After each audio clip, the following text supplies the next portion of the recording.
Hi, I'm Spencer, and this is Fix My Money. And today we're going to be talking about setting goals, making plans, and adjusting habits if necessary. All right, our guest today is Jeff. Jeff, please introduce yourself. Hey, my name is Jeff Whitelow. I live in Chicago, Illinois. I'm a neighborhood planner doing work in community development, financial planning in the community, and job creations, economic development creation. And Wow, that's an interesting title. So ye- basically, you are like nonprofit.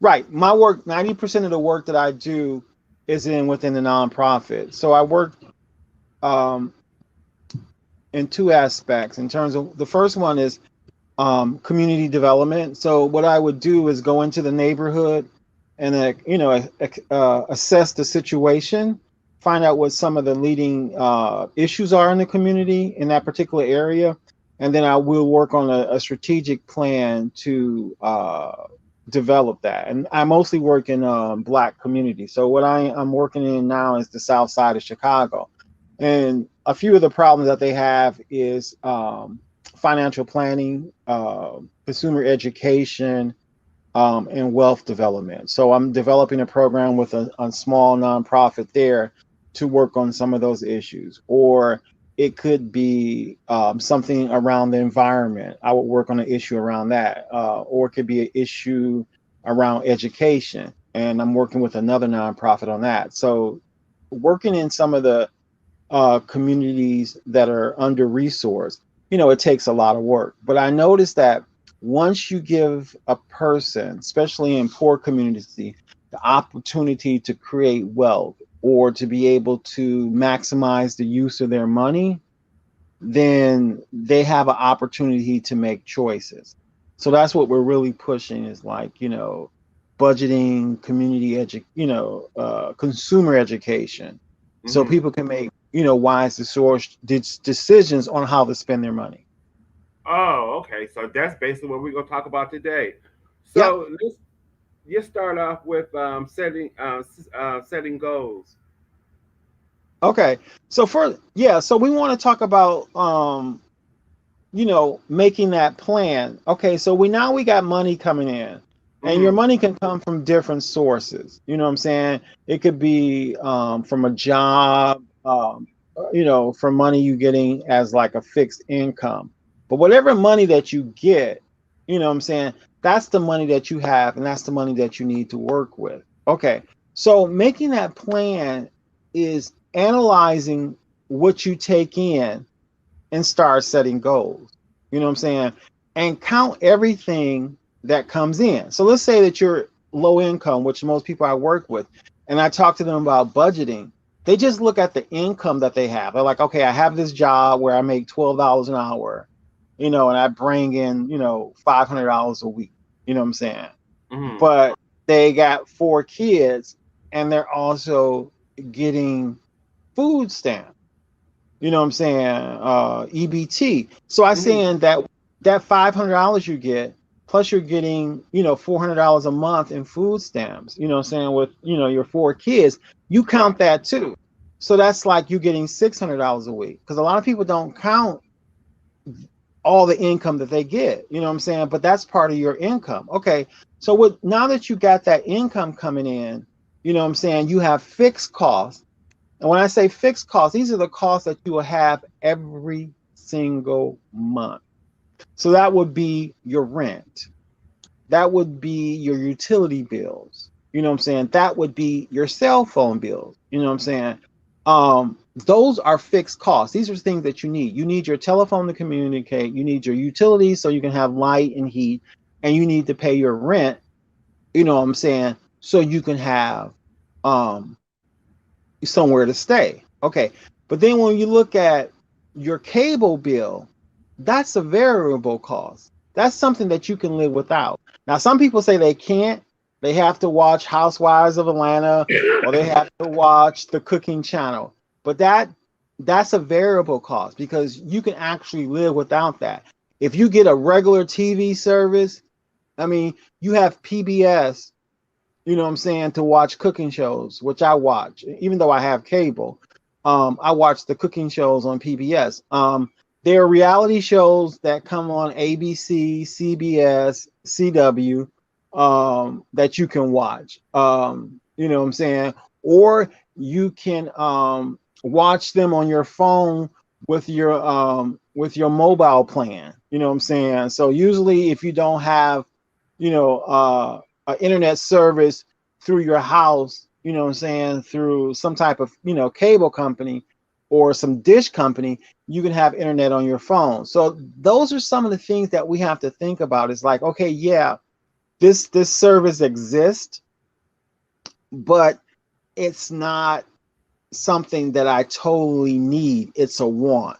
And that's where we have to make these decisions, is that when I'm working myself up to wealth or doing better economically, I can't make all the decisions that people who make 50, 60, 70, 80,000 dollars do. And that's one of the problems that we have in America, is that, oh, because it exists, that means I can have it. Okay, so once we deal with fixed and variable costs, the fixed cost is something, again, that we have to do every single month. Okay. And another variable cost that hurts us is like a cable bill and eating out. Now let's Right. assume, let's use the example of the person who, you know, has 4 kids, um, make, you know, $500 a week, gets $400 a month in, you know, food stamps. That person needs to, and that's not a lot of money. That person needs to use that money, that food stamp money, to buy foods that they can eat at home, that she can use or he can use to make lunches to take to work, or dinner if they're working in the evening hours. You know what I'm saying? And use that money to make meals, um, so they won't have to spend money on the job. You know what I'm saying? Because two things that kill you: that high ass cable bill Right. and eating out. Because we don't monitor that, because we know we have to eat. So we spending $5 or $10 a day, and we wonder why we're broke at the end of the month. That's because we're spending on wants and not need. Okay, so we just got to stop just spending money. We have to plan to spend our money. So once we decide, and you can make a list of what, you know, fixed costs and what your variable cost is. Your fixed Right. cost is what you need to survive. Your wants are things that you may think you need, but they're simply wants. So once you just, you know, make a list, and we need to write these things out. We don't need to think them through in our head. We need to actually write out, what are our fixed costs? What are our variable costs? And keep in mind, everything I'm saying, you can Google on YouTube, and there'll be some video that will explain it much deeper than I can. But then again, if you have any questions in what I'm saying on this particular video, you can always put questions, and I'll come back and answer you, you know, personally about, you know, some of the concerns that you may have. So now that we've established our fixed costs, you know what Right. I'm saying, which again is like rent, you know, which is our utilities, which is like our mobile, our cell phone bill. And we've established what our variable costs, you know, are, is like, you know, clothes shopping, um, you know, cable, eating out. Once we decide what those are, then we can start talking about setting goals. You know what Okay. I'm saying? So what do And you once we mean by talk, setting goals? Like setting goals to buy a home, a right. So trip, let's, or car? right. Right. So those are the like three major things, you know what I'm saying, or if you're deciding to get married or something like that. So once you start deciding to set goals, you know what I'm saying, like purchasing a home, or maybe purchasing a car, or taking a vacation, or getting married. Those are some of the big goals that one would set, you know what I'm saying, where they have to save money. Okay. So once we set the goal, it goes beyond. Let's use the example of buying a home. And the reason why I'm using buying a home is that that's how you create wealth. Because I noticed that, like in some of the big cities, like where I live in Chicago, where my friend lives in New York, or in Washington, D.C., sometimes the rent is higher than the mortgage. You know what I'm saying? Like here, you'll spend anywhere from a one bedroom from like 750 on up. You know what I'm saying? I mean, it could easily be 1 or 2 thousand depending on what neighborhood that you live in Chicago. But then if you buy a house in a neighborhood that's up and coming, you know what I'm saying? You won't get into the best neighborhood, but you can probably buy a one bedroom condo, including homeowner association fees, and that's a whole nother topic. Your mortgage plus your fees would be about $600-700, and you can live in a good neighborhood. You know what I'm saying? Right. Or you can live in possibly get a brownstone, a two flat, you know what I'm saying, for like $1,000 where you can and that's what I suggest that people buy, in an up and coming neighborhood, a two flat, which is, two apartments. Hmm. I mean, two homes in one, where you can rent out one, for the market rate, and then you live in the other one. And I mean, the second person that lives in that place can actually pay your mortgage. Yeah. And you know what I'm saying, you actually do that. But in order to get there, there's two things you have to work on. I mean, one is saving for the down payments and the cost you would need to move into the home, and then secondly, getting your credit right so you can qualify to get into a home. And credit is another thing that needs to be discussed. But again, you can get a book, you can go to YouTube and watch some videos in your leisure about how to build your credit. Or I mean, the easiest way that we use in some of the real estate classes where I come in and talk at, you can go to karma.com, which is KARMA.com. You can set up with them. It's pretty easy. And then once you set up with them, give them some of your personal information. They'll send you back your credit score, and they'll assist you in trying to get your credit score up where you can qualify for a home. So, once you get over 600, you know what I'm saying? You can definitely, qualify for government funds. And then there's programs within your city where you can, take advantage of, dollars that they give you for first time home buyers, you Hmm. know, and you can take that money. But the first thing you have to do, you have to start saving, you know what I'm saying? And go back to the example of purchasing a home. Right. Once you say, okay, I want to purchase a home, you need to write that down. You know what I'm Hmm. saying? And when you write that down, I want to purchase a home, that to me is kind of vague. But what if you said, I want to purchase a home in this particular neighborhood, that's specific, Right. uh, at this particular cost, that's specific, and then find out what my down payment has to be, once you join a program. So there's a program here in Chicago that gives out anywhere from five to like $15,000. If you get that, that could be part of your down payment. And then getting a loan that reflects, what you can afford to pay. And what most people will get is a 30-year, loan. Don't get caught up in these 5 or 15, um, you know, 15-year plans Right. when you can get the 30-year, where you're paying less money. But let's say if you got that two flat, you can pay extra on your mortgage. Right. And you can actually turn a 30-year mortgage into a 15, year mortgage by, paying, extra money on your monthly mortgage. So those are some of the things that we have to talk about. And Okay. also, okay, I, I have a question. So, what is the average down payment on a home or a two-family flat? it depends. It really depends on the cost of the home. You know what I'm Hmm. saying? So let's say that you find a two flat in Chicago that's $100,000. Hmm. Probably you would have to do some rehab work on the house. Okay, so there's a loan that you can get through FHA that allows you to do the mortgage and uh, rehab work. Okay. Okay, so let's assume that you take that loan, and that loan is probably going to be, let's say the home is 100,000. Your your rehab work could be about 25,000. So now you're taking out a loan on $100,000 home, and let's assume that it's a two flat that you're getting for 100. $125,000. So your down payment, depending on what type of mortgage program, but if you get the one that you can qualify through the government with the Mm-hmm. right um,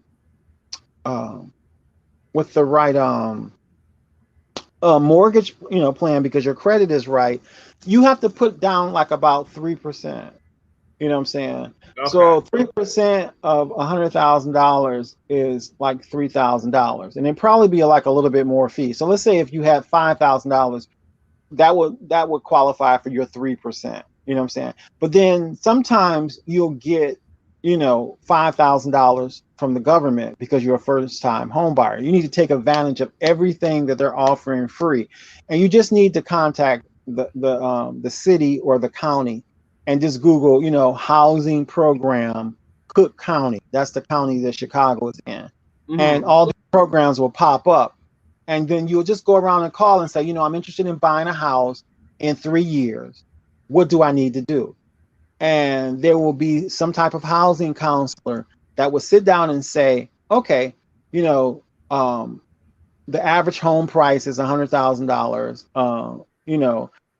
We'll you'll need 3,000 with the program. If you go to this particular program, we'll give you 10,000.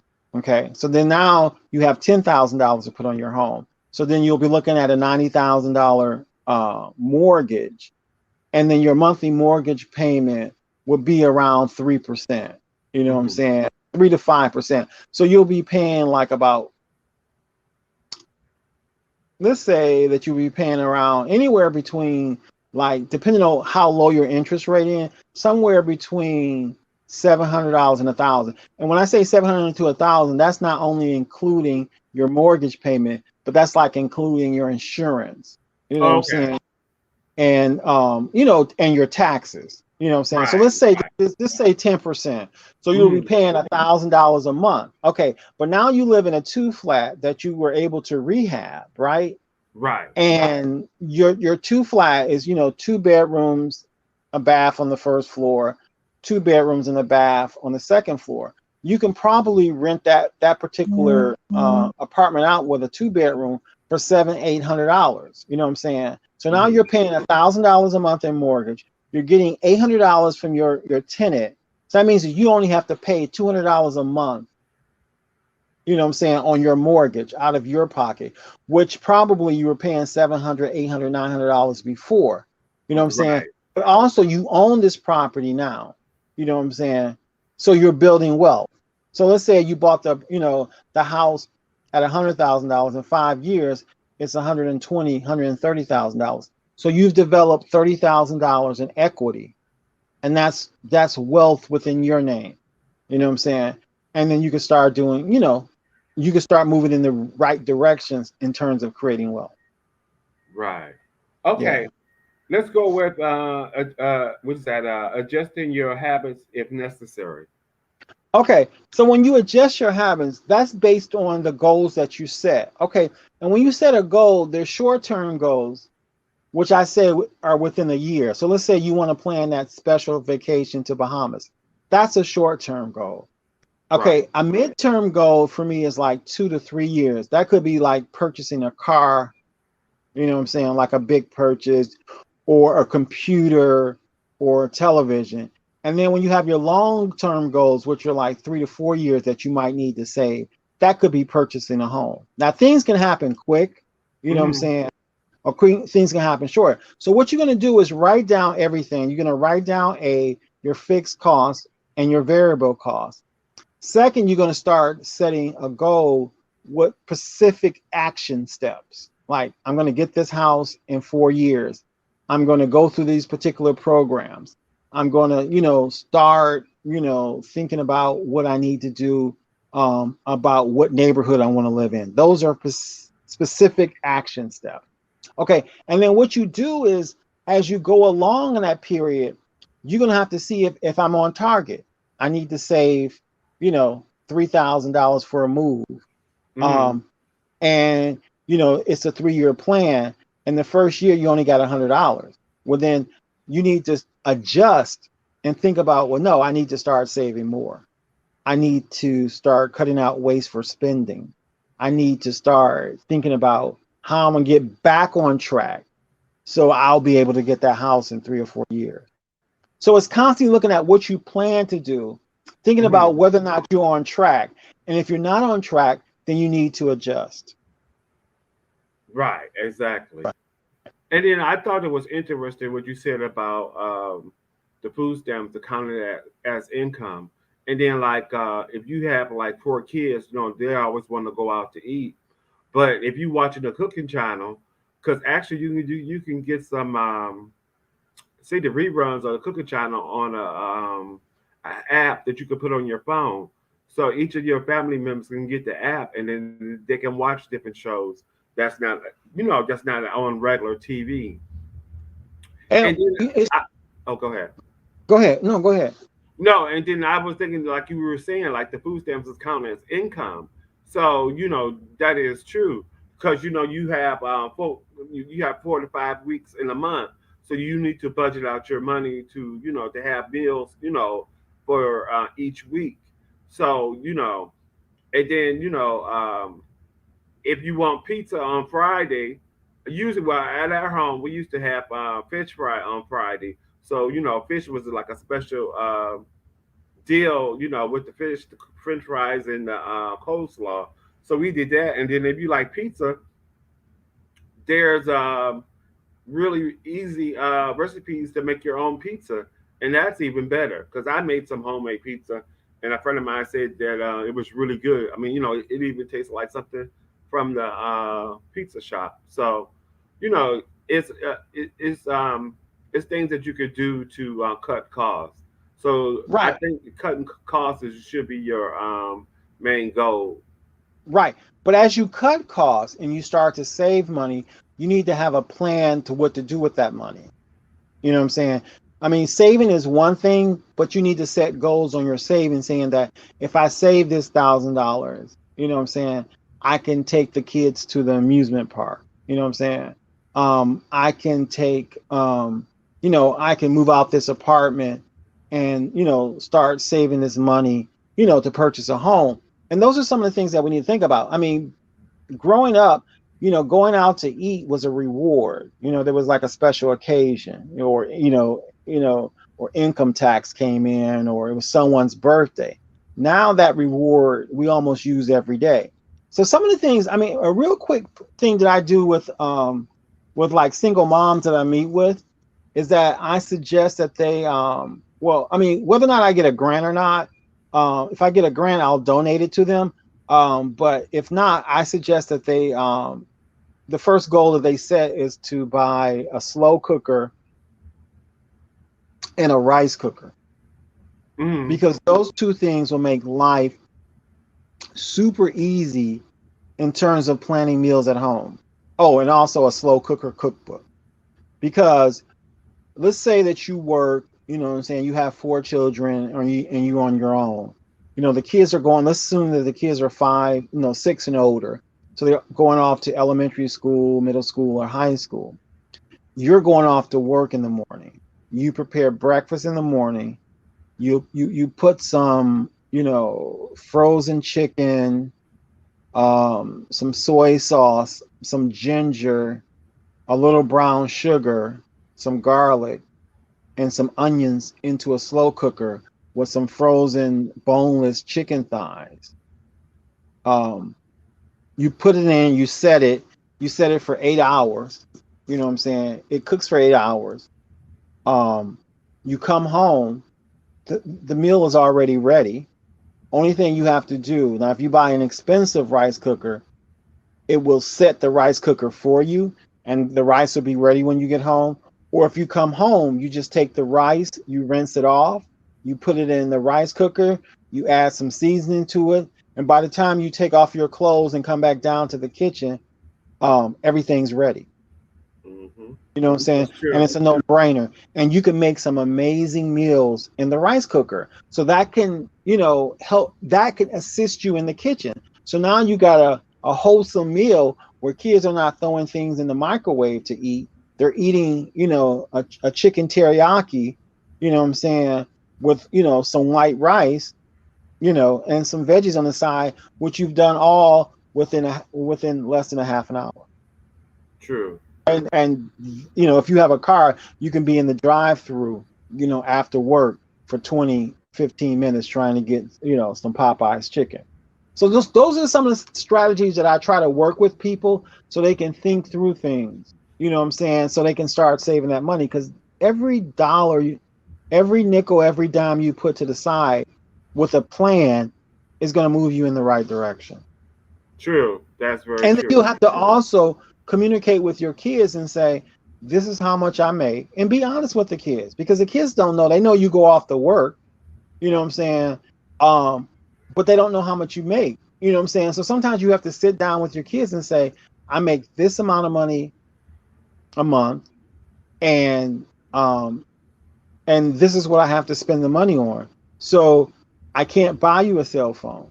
You know what I'm saying? I can't get these things, but this is what I'm trying to save up for so we can move to the next level.